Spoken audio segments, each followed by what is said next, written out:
기도를 하다 보면요, 찬양이 나올 때가 있습니다. 또 찬양을 하다 보면 기도가 나올 때가 있습니다. 찬양하고 기도는요, 굉장히 밀접하게 연결되어 있습니다. 주기도문을 봐도 그렇습니다.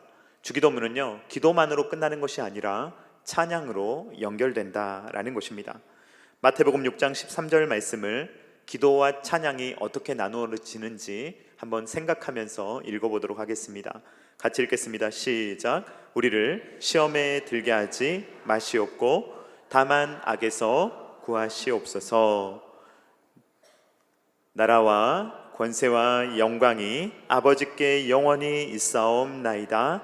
아멘. 전반부는 기도였고요, 쭉 기도가 이어지다가 그 다음에 찬양이 나오는 구조로 되어 있습니다. 이런 종류의 찬양을 뭐라고 하냐면 송영 혹은 영광송이라고 합니다. 하나님께 영광을 올려드리는 찬양, 그래서 영광송이라고 하는데, 기도를 하고 나서 송영을 하는 것은 유대인들의 오랜 관습이었습니다. 유대인들은 기도를 하는데, 습관에 따라 기도하는데, 기도하고 자리를 박차고 그냥 딱 떠나버리는 것이 아니라 기도를 한 후에는 그 자리에서 하나님을 찬양하며 높이는 시간을 꼭 가졌다는 것입니다. 전통이라고 해서 꼭 나쁜 것은 아닙니다. 인습이 되는 것이 아닙니다. 오래되었다고 해서 꼭 나쁜 것이 아닙니다. 오래된 것 중에 좋은 것도 있고 나쁜 것도 있을 수가 있는 것입니다.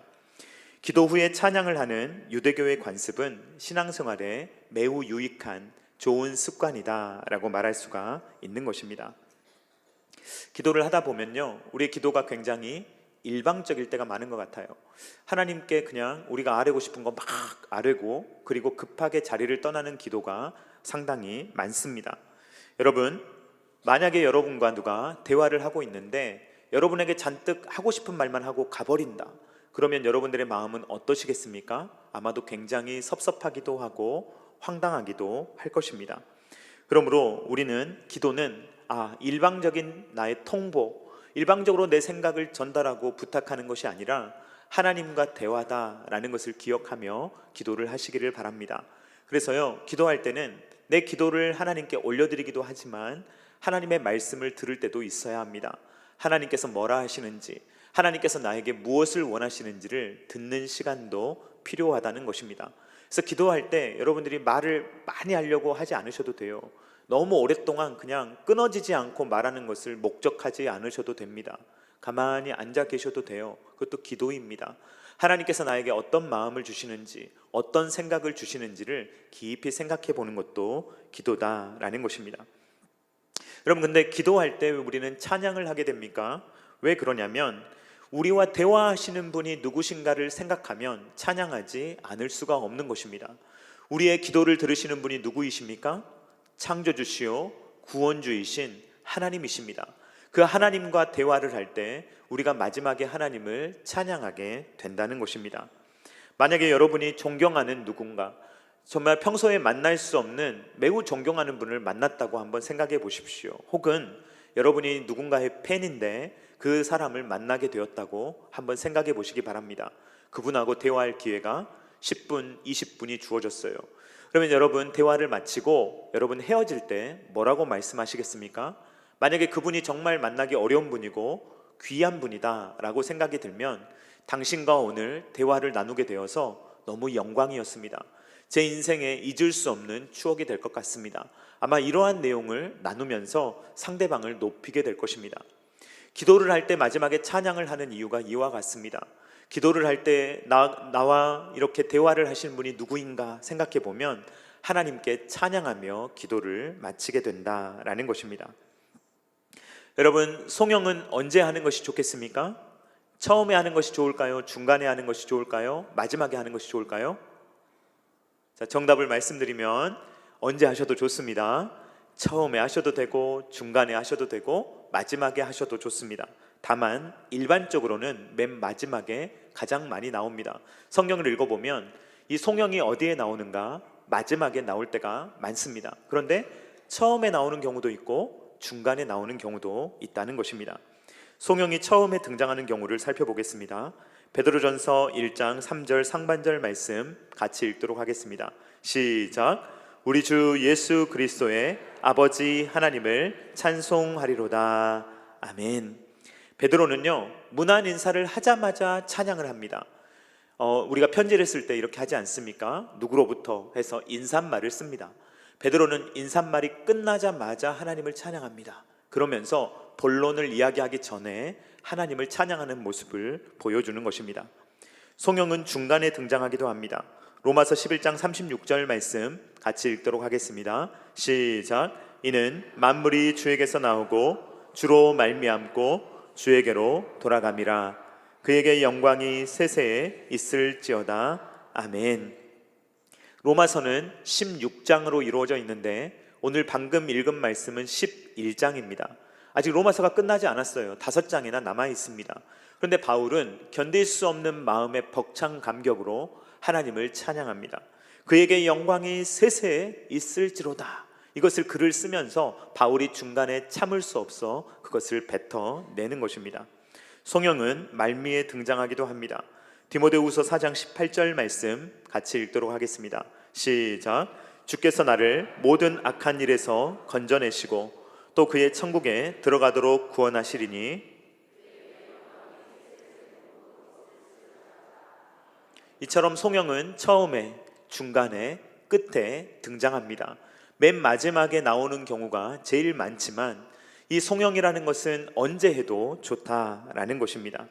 여러분, 제가 설교하다가 갑자기 찬양해도 될까요? 되잖아요.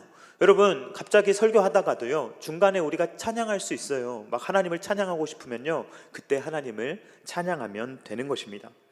예수님께서는 주기도문을 통해서 기도를 마칠 때 찬양을 하고 마칠 수 있도록 그렇게 아름다운 모델을, 기도의 모델을 우리에게 알려주셨다라는 것입니다. 하나님은 창조주이십니다. 우리는 피조물입니다.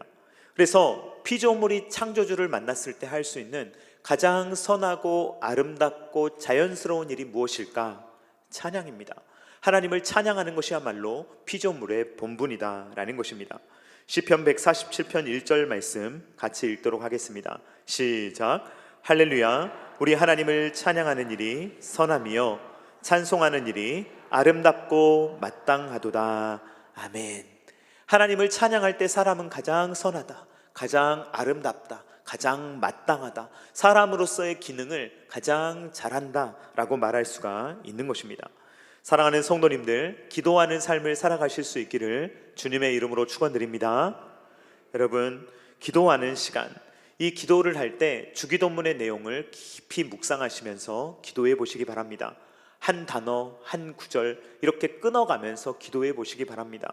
굉장히 좋은 기도의 시간을 가질 수 있을 것입니다. 저는 평소에 교회 자랑을 참 많이 하는 편입니다. 정말로 그렇게 생각하기 때문에, 제가 교회를 사랑하고 우리 교회에 자랑거리가 많다고 생각하기 때문에 평소에 자랑을 많이 하곤 하는데, 우리 교회에 대해서 제가 자랑하고 싶은 것 중에 여러 가지가 있지만 기도하는 분이 많다는 것을 저는 자랑하고 싶습니다. 저는 수시로 교회를 돌아다닙니다. 시간이 대중 없습니다. 아침, 점심, 저녁, 밤 늦은 시간 어떤 때든 교회를 돌아다니는데, 이렇게 본당을 제가 들어갈 때가 있어요. 본당을 들어가면요, 제가 조용히 나올 때가 있습니다. 정말 발걸음 소리도 안 내고 문소리 안 내고 조용히 나올 때가 있어요. 문을 열고 들어갔는데 하나님과 깊이 기도하시면서 교제하시는 분을 볼 때가 있어요. 자주 있습니다. 그러면요, 제가 방해가 안 되려고 굉장히 조용히 나와요. 그 달콤한 시간을 보내고 계시는데 제가 혹시나 저의 인기척이 방해가 될까 해서 저는 조용히 나올 때가 많습니다. 이렇게 수시로 교회에 와서 하나님 앞에 마음을 내어놓고 기도하는 분이 있다는 것이 저에게 얼마나 든든한지 모릅니다. 저의 목양실은 주차장 쪽에 2층에 있습니다. 밑에가 어디냐면요, 기도실이에요. 1층 기도실입니다. 제가 2층에 있으면요, 기도 소리가 들립니다. 어떤 내용인지 안 들리니까 기도하셔도 됩니다. 안 들려요. 그런데 누가 기도하시는구나는 알 수 있어요. 그러면요, 얼마나 마음이 좋은지 몰라요. 지금 1층에서 누군가가 하나님을 깊이 만나고 계시는구나, 정말 하나님 앞에 그 마음을 아뢰고 있구나, 이런 것을 생각하면요, 제 마음이 얼마나 든든해지는지 모릅니다. 사랑하는 성도님들, 또한 찬양하는 삶을 살아가실 수 있기를 주님의 이름으로 축원드립니다.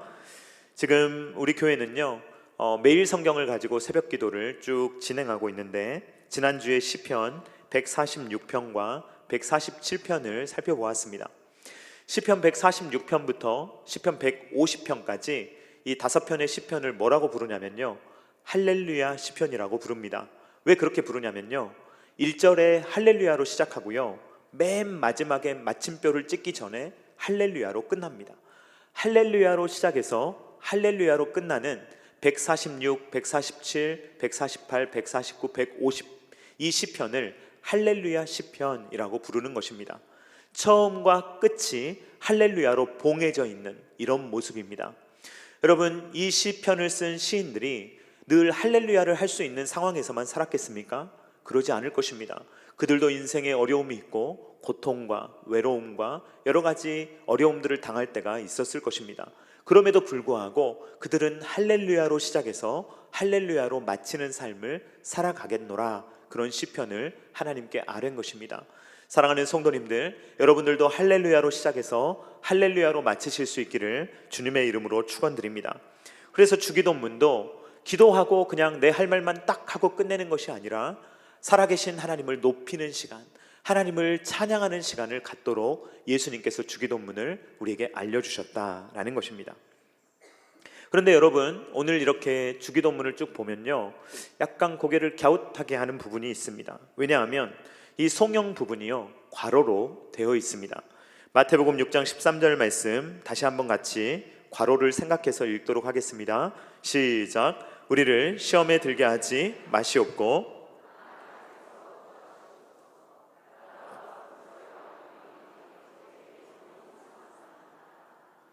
네, 혹시 여러분 성경 찾아보셨습니까? 여러분 성경책 한번 보시면요, 성경책에 번호가 하나 있습니다. 괄호가 되어 있고요, 그 괄호 앞에 작은 숫자 6이 붙어 있을 겁니다. 그 6을 쭉 따라서 밑에 각 줄을 읽어보면 이런 내용이 적혀 있습니다. 고대의 사본에 이 괄호 내 구절이 없음, 이런 내용이 쓰여 있습니다. 여러분, 이것은 무슨 말입니까? 의견이 갈린다라는 뜻입니다. 어떤 사본에는 송영이 있고 어떤 사본에는 송영이 없다라는 것을 의미하는 것입니다. 그래서 미국이나 유럽의 어떤 교회들은 이 주기도문을 고백할 때 송영 부분은 고백하지 않습니다. 성경에 없다고 생각을 하는 것입니다. 그러나 여러분, 제가 한번 질문해 보겠습니다. 우리는 오늘날 성경 사본을, 원본을 가지고 있습니까? 가지고 있지 않습니까? 원본이 있습니까? 없습니까? 없습니다. 아마 원본이 있다면 원본을 사람들이 섬길 거예요. 원본을 가지고 예배할 겁니다. 하나님께서 원본을 남기지 않으셨어요. 그래서 우리는 성경 원본을 가지고 있지 않습니다. 그런데 어떻게 성경책을 가지고 있느냐? 우리는요, 사본을 정말 많이 가지고 있어요. 특히 신약 성경은 사본이 많습니다. 막 수백 개, 잘 세어보면 수천 개도 돼요. 그래서 이렇게 많은 사본들이 우리에게 있습니다. 그럼 이 사본의 내용이 많이 다르냐? 많이 다르지 않습니다. 극히 달라요. 예를 들면 예수 그리스도인데 그리스도 예수로 되어 있거나 어떤 부분이 살짝 생략되어 있거나 이 정도 다릅니다. 그래서 우리가 원본은 없지만 사본을 거의 완벽하게 우리가 구성해낼 수 있다라는 것입니다. 자, 그렇다면 여러분, 괄호가 되어 있다는 것은 이 부분에 대해서 의견이 불일치한다는 거예요. 어떤 사본에는 있고 어떤 사본에는 없다라는 뜻입니다. 그러면 여러분, 마태복음 원문에 이 송영이 있을까요? 없을까요? 네? 있을까요? 없을까요? 정답은요, 모른다. 한번 따라해 보겠습니다. 모른다. 있을 수도 있고 없을 수도 있고. 그러면 여러분, 이거 알아내기 위해서 연구하실래요? 안 하실래요? 이런 거 연구하지 마십시오. 쓸데없는 짓이에요. 왜냐하면 알 수가 없어요. 아무리 뛰어난 학자라고 하더라도요, 절대 밝혀낼 수 없습니다. 그 원본에 있는지 없는지, 원본이 없기 때문에 알 길이 없어요. 그냥 사본의 차이가 있는 것뿐입니다. 그렇다면 여러분, 제가 이렇게 묻겠습니다. 송영이 있는 게 우리에게 유익합니까? 없는 게 유익합니까? 있는 게 유익해요. 그러면 여러분, 이 괄호에 대해서 깊이 생각하지 마십시오. 사본 차이가 있지만 송영을 하는 것이 우리의 신앙에 유익합니다. 그리고 이 내용이 있고 없고에 따라서 어떤 내용도 바뀌지 않아요. 진리를 어떤 내용도 건드리지 않습니다. 그러므로 이 내용의 송영을 올려드리는 것이 우리의 신앙에 있어서 훨씬 더 유익하다라는 것입니다. 제가 오늘 왜 이런 설명을 굳이 드리냐면 이단들 때문입니다. 이단들이 이런 지식을 가지고 우리를 미혹할 때가 많아요. 괄호 있지? 숫자 있지? 봐봐, 성경은 믿을 만한 게 아니야. 이런 식으로 여러분들을 미혹할 수 있기 때문에 제가 간단하게나마 여러분들에게 설명을 드리는 것입니다. 이런 것을 여러분들이 다 아실 필요는 없어요. 중요한 건 뭐냐면 그렇게 중요한 건 아니구나, 그냥 읽으면 되는 거구나 라고 여러분들이 이해하시면 된다라는 것입니다. 사랑하는 성도님들, 본질에 집중하시기 바랍니다. 그러면 이단의 꼬임에 넘어가지 않아요. 그런데 이단들은요, 이런 디테일을 가지고 장난을 칩니다. 그렇기 때문에 여러분들이 이 정도 아실 수 있도록 제가 간단하게 설명을 드린 것입니다. 또 주기도를 고백할 때 우리가 하게 되는 고백 중에 하나 좀 애매한 표현이 있어요. 어떤 표현이냐면 되게라는 접속사입니다. 여러분, 되게라는 접속사를 우리는 늘 주기도문을 고백할 때마다 고백을 합니다. 그런데 되게가 무슨 뜻인지는 사실 잘 몰라요. 그래서 이 되게에 대해서 말이 많습니다. 이걸 넣어야 되냐 빼야 되냐 이런 말들이 있는데, 보통 우리가 일반적으로 쓰는 되게라는 말은요, 일상생활에서 그거는요 대충 대강이라는 뜻입니다. 근데 주기도문의 이 되게는 그런 뜻이 아니에요. 주기도문의 되게는 한자가 다릅니다. 주기도문의 되게는 어떤 의미냐면 일의 큰 원칙으로 말하건대 라는 뜻인데, 여러분 이해하기 쉽습니까 어렵습니까? 어렵죠. 그래서 이거 아실 필요 없고요. 그냥 연결 부위라고 생각하시면 돼요. 접속사예요. 연결을 해주는데 이 되게가 어떤 역할을 하느냐, 그러므로, 왜냐하면 이런 뜻을 가지고 있어요. 그래서 이 앞에 기도 부분과 찬양의 부분을 이어주는 거예요. 찬양과 기도를 연결시켜서 왜 찬양해야 되는지, 왜 기도해야 되는지, 우리가 왜 이 모든 것들을 올려드리게 되는지에 대한 이유를 설명하는 그러한 접속사로서 역할을 한다라는 것입니다. 그래서 되게라는 표현을 우리가 잘 안 쓰기 때문에 이 교회에서 여러 가지 의견이 분분했어요. 그래서 1949년도 이 합동 찬송가에는요 되게가 들어 있었어요. 그런데 67년에는 빼버립니다. 그랬다가 1983년도에는요 또다시 집어넣었어요. 그러다가 2006년도에는 또 빼버렸습니다. 그러니까 우리가 주기도를 고백할 때마다 헷갈리는 거예요. 이걸 넣어야 되는지 말아야 되는지, 말투를 바꿔야 되는지 안 바꿔야 되는지. 그래서 우리는 이 혼란을 피하기 위해서 지금 통일 찬송가에서 쓰던 주기도문을 우리 교회에서는 그대로 고백을 하고 있습니다. 여러분, 되게를 넣는 게 좋을까요? 빼는 게 좋을까요? 상관없습니다. 넣어도 되고요, 빼도 크게 상관없어요. 문맥을 해치지 않습니다. 그러나 이 마태복음 원문에 보면요, 헬라어 원문을 보면 접속사가 있습니다. 그러니까 연결을 해주는 것이 저는 더 좋다고 생각합니다. 되게라는 표현을 우리가 쓰지 않는다고 지워버리자, 이거보다는 되게라는 표현은 이런 뜻입니다, 이런 의미입니다 라는 것을 교회에서 가르치면 되거든요. 그래서 이것을 살려서 고백하는 것이 저는 더 좋다라고 생각합니다. 그래서 기도와 찬양은요 되게로 연결되어 있어요. 왜 우리가 하나님 앞에 기도하느냐? 이유는 송영에 들어 있습니다. 나라와 권세와 영광이 누구에게 있어요? 아버지께. 언제까지요? 영원토록 있기 때문에 기도를 누구한테 하는 거예요? 하늘에 계신 우리 아버지에게 한다라는 것입니다. 그래서 송영은 우리가 왜 기도해야 되는지를 알려주고 있는 것입니다. 송영의 내용에 대해서 이제 살펴보도록 하겠습니다. 여러분, 송영에는 무엇을 고백합니까? 나라와 권세와 영광이 누구에게? 아버지에게 영원토록 있습니다 라는 고백입니다. 주기도문 앞부분 보면요, 나라의 임하옵시며 라는 고백이 있습니다. 이것은 비전이에요. 하나님의 나라가 임하게 하여 주시옵소서. 내 나라를 끝내주소서. 세상의 나라의 통치를 받지 않게 하시고 하나님의 백성으로 하나님의 통치를 받으며 살아가게 하여 주시옵소서라는 비전입니다. 그런데 왜 이런 비전을 가져야 되는지 송영이 설명해 주는 거예요. 왜냐하면 나라가 영원히 주님께 속해 있기 때문에. 그러니까 내용이 조금 달라요. 기도할 때 나라는요 비전에 대한 부분이고요, 송영에 대한 부분은 그 비전을 가져야 되는 이유를 설명해 주는 것입니다.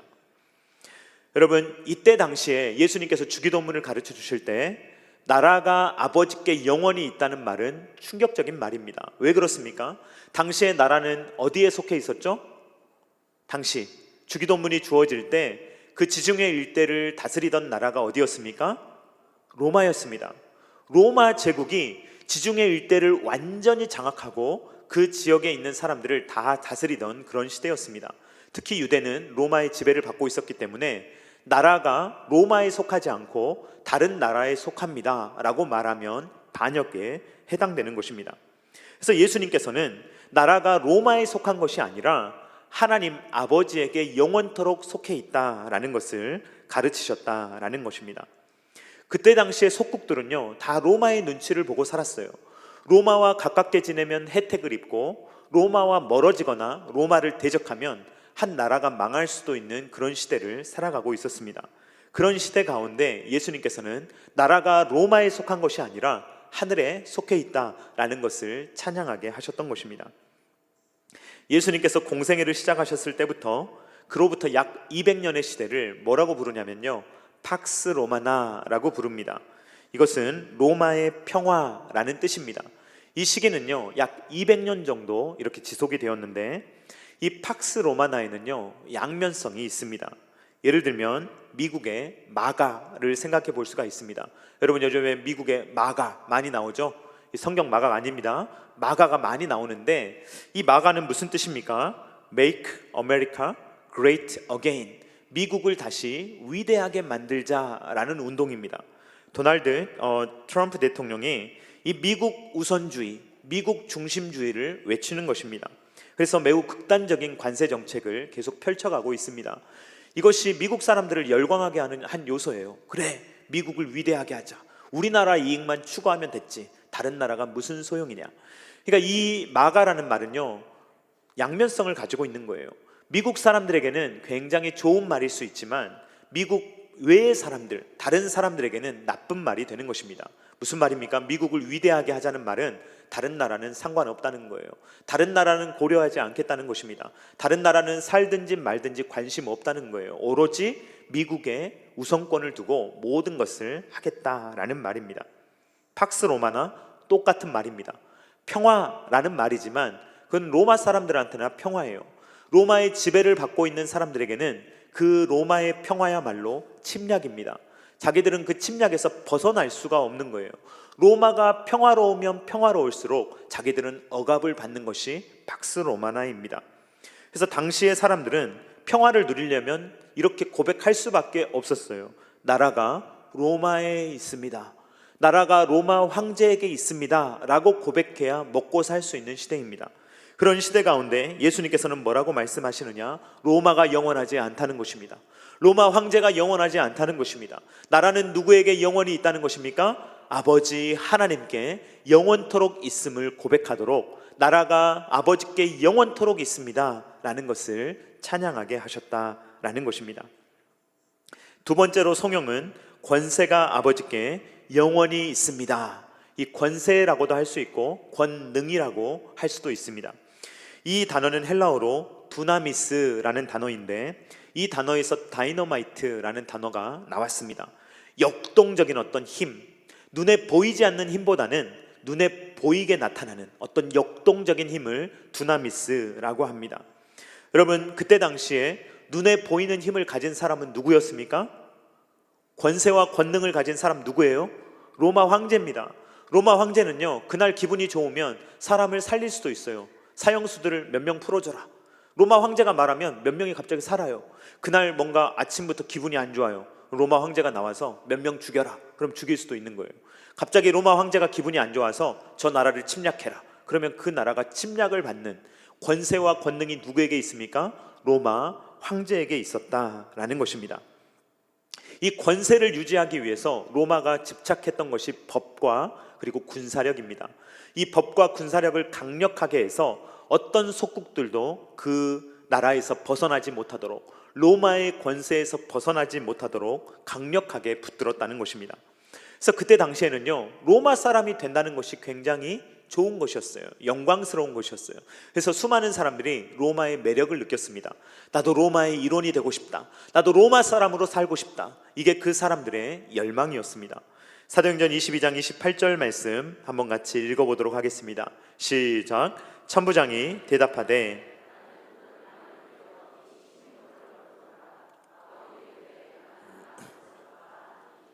여러분, 천부장이면 굉장히 높은 직급을 가진 사람이 아닙니까? 그런데 이 사람은요, 돈을 많이 들여서 시민권을 얻었다라고 말하고 있습니다.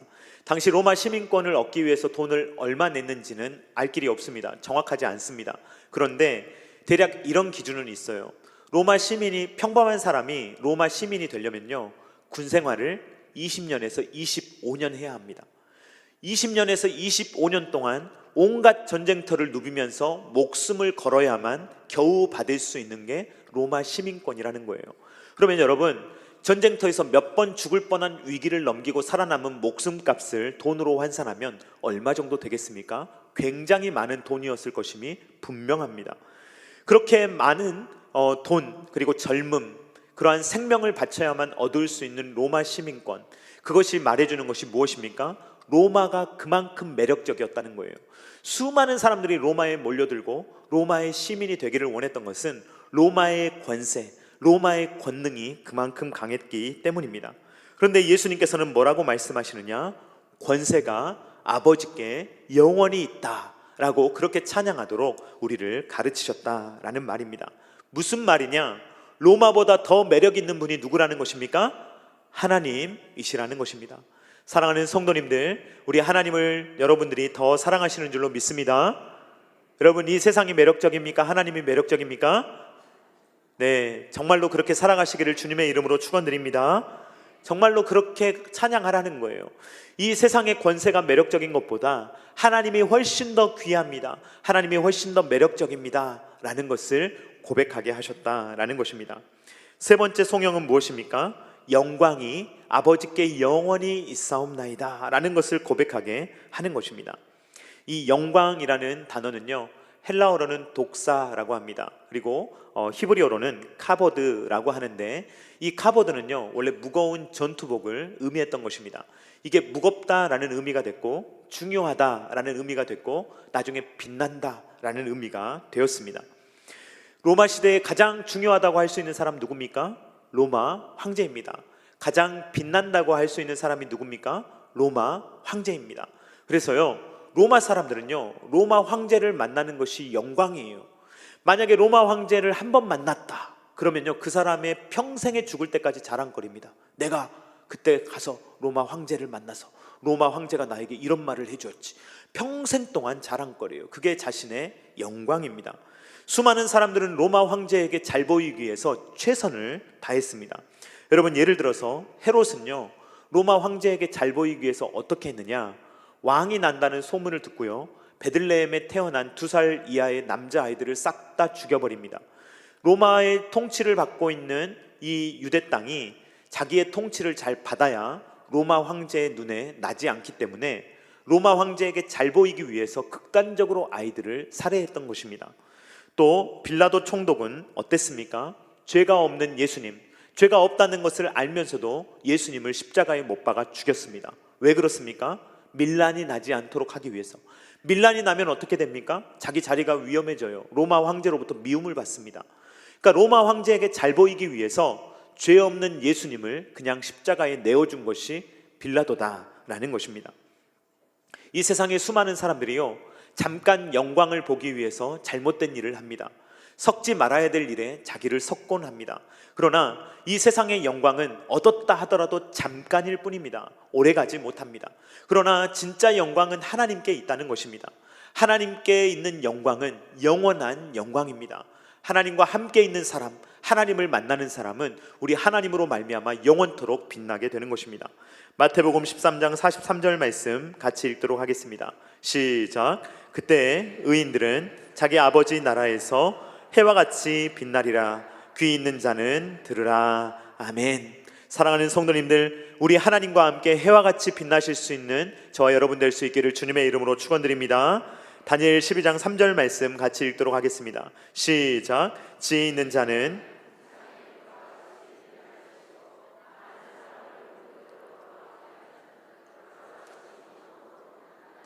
저와 여러분들이 별과 같이 빛날 수 있기를 주님의 이름으로 축원드립니다. 영광은 하나님께 있습니다. 이 세상 영광은요 잠깐이에요. 이 세상 영광은요 불완전합니다. 혹은요 영광 받지 말아야 되는 사람이 영광을 받기도 해요. 정작 영광 받아야 될 사람이 못 받는 경우도 있습니다. 그러나 하나님은 모든 것을 알아주시고 우리가 영광을 누리게 하실 것입니다. 오늘 우리는 주기도문의 마지막 부분을 살펴보며 주기도문은 기도인 줄만 알았지만 찬양으로 마치게 된다라는 것을 우리가 살펴보게 되었습니다. 여러분은 기도를 어떻게 마치고 계십니까? 어떻게 기도를 여러분 마무리를 하고 계십니까? 여러분 기도하실 때마다 하나님을 찬양하실 수 있기를 주님의 이름으로 축원드립니다. 하나님을 한번 높여보세요. 하나님을 높여보세요. 이 주기도문을 생각하면서 이렇게 한번 고백해 보시기 바랍니다. 나라가 아버지께 영원히 있습니다. 권세가 아버지께 영원히 있습니다. 영광이 아버지께 영원히 있습니다. 이렇게 고백하면서 여러분들의 기도를 마쳐보시기를 바랍니다. 그렇게 해서 여러분들의 기도가 그냥 급하게 여러분들의 할 말만 간구만 아뢰고 끝나는 기도가 아니라 하나님과 친밀하게 교제하며 하나님을 높여드리며 하나님께서 주시는 복과 은혜를 늘 충만하게 누리며 살아갈 수 있는 저와 사랑하는 성도님들 다 되실 수 있기를 주님의 이름으로 축원드립니다. 우리 같이 찬양하도록 하겠습니다. 우리 주기도문 같이 찬양하도록 하겠는데요. 나라와 권세와 영광이 아버지께 있음을 우리 함께 고백하도록 하겠습니다.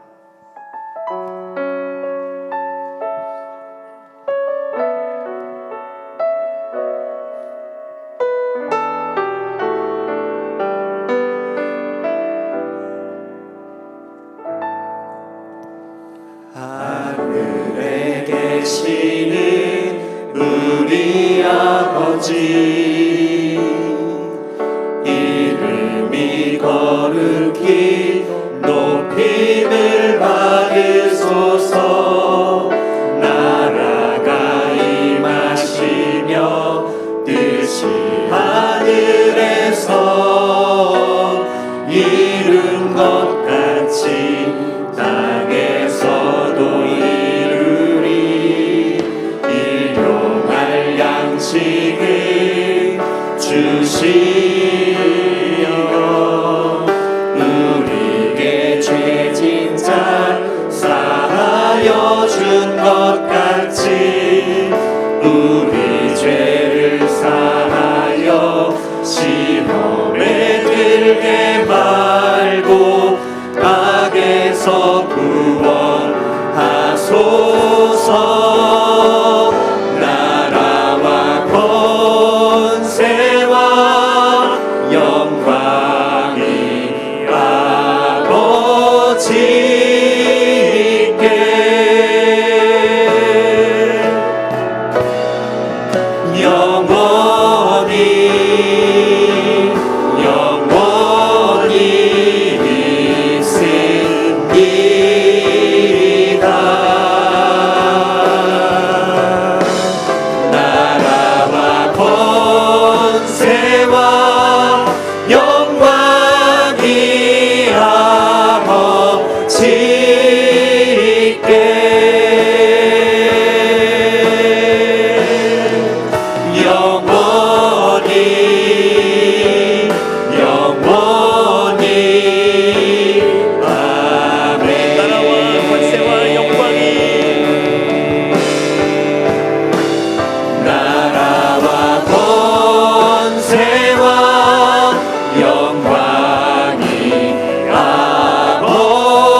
여러분, 이 시간에 우리가 함께 기도하기를 원합니다. 여러분, 기도 생활할 때 우리가 어떻게 하고 있습니까?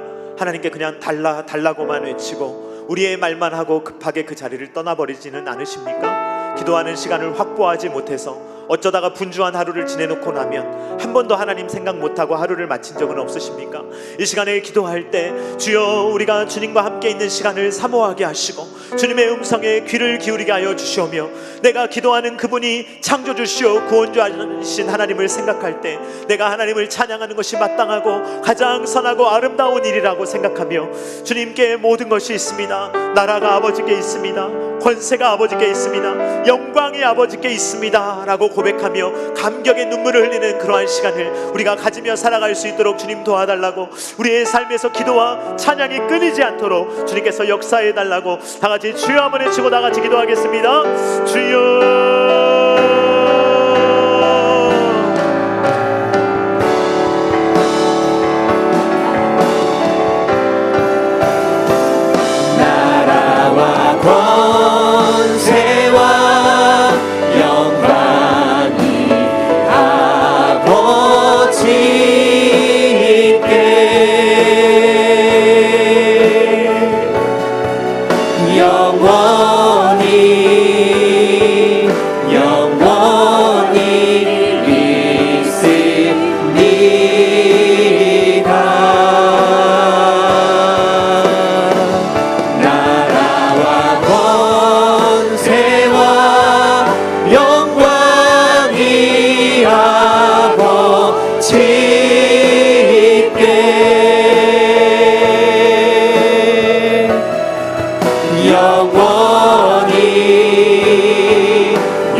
나라와 권세와 영광이 아버지께 영원히 있사옵나이다.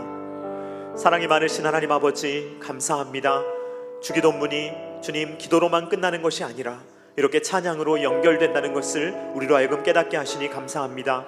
오늘 기도 생활을 우리가 돌아봅니다. 주님께 달라고만 외치며 주님께 나의 생각만 아뢰고 일방적으로 통보하며 주님의 뜻은 묻지 않고 그냥 내가 생각하고 싶은 대로 생각하는 적이 얼마나 많습니까? 그러나 주님, 우리가 그러한 기도의 태도를 바꾸게 하여 주시오며 정말 주님이 나에게 뭐라 말씀하시는지, 주님이 정말로 원하시는 것이 무엇인지를 분별할 수 있는 은혜를 허락하여 주시오며, 주님, 때로는 우리의 인생길, 때로는 우리가 이해할 수 없는 일들이 일어나고 어려움을 만난다 할지라도 그럼에도 불구하고 할렐루야로 시작하며 할렐루야로 마치며 송영을 올려드리며 나라와 권세와 영광이 아버지께 있음을 고백하며 살아갈 수 있는 우리 모두의 인생이 될 수 있도록 주님께서 은혜를 허락하여 주시옵소서.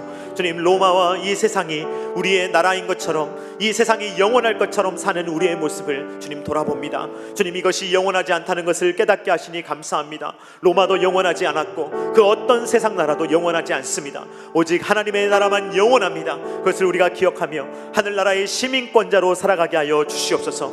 이 세상의 권세에 눌리지 않도록, 이 세상의 권세에 굴복하지 않도록 도우셔서 하나님의 권세가 이 세상의 권세보다 크다는 것을 기억할 수 있도록 도와주시고, 주님의 권세, 주님의 권능을 이 세상 가운데 펼치며 살아가게 하여 주시옵소서. 이 세상의 영광 주님 사라져 버릴 것입니다. 꺼져 버릴 것입니다. 사그러져 버릴 것입니다. 없어져 버릴 것입니다. 이 세상에 썩어질 영광을 추구하는 것이 아니라 영원토록 하늘의 별과 같이, 하늘의 해와 같이 빛나는 하나님의 영광을 사모하며 주님과 함께 있을 때 아버지 하나님 우리를 빛나게 하시는 그 하나님의 영광을 우리도 누리며 살아갈 수 있도록 주님께서 함께하여 주시옵소서. 주기도문을 통하여 늘 기도하며 하나님을 찬양하는 삶을 살아가게 하여 주시옵소서.